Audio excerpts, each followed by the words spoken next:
saint du jour. Bonjour à tous, amis frères et sœurs de la chaîne FL Cato. Opérateur François. Le saint du jour. Et aujourd'hui, nous sommes le 14 mars. L'Église fête Sainte Mathilde.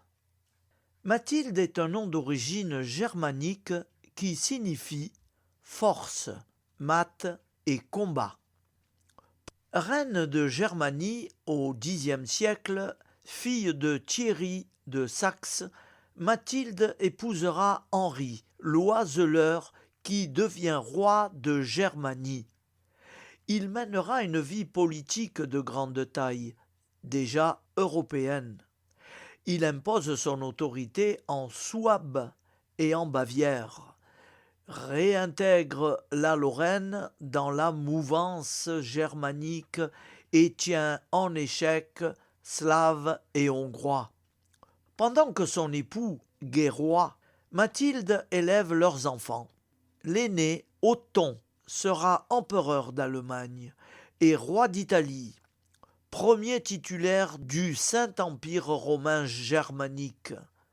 Henri devient roi de Bavière et leur sœur Edwige sera la mère de Hugues Capet, premier roi de France.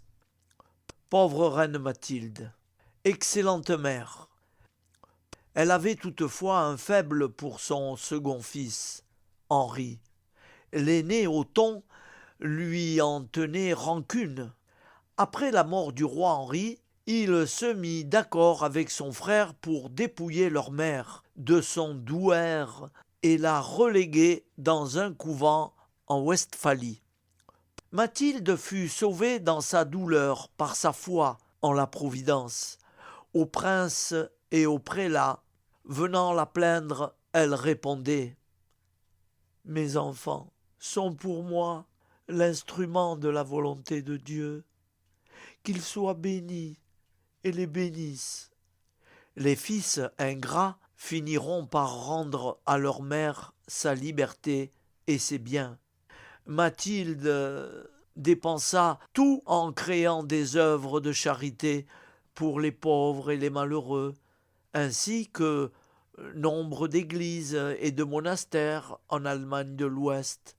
On disait d'elle « Personne ne venait à elle dolent, malheureux, qui ne repartit joyeux. » La généreuse Mathilde, devenue veuve, achève sa vie en simple religieuse à Nordhausen, le 14 mars 968. C'était le saint du jour.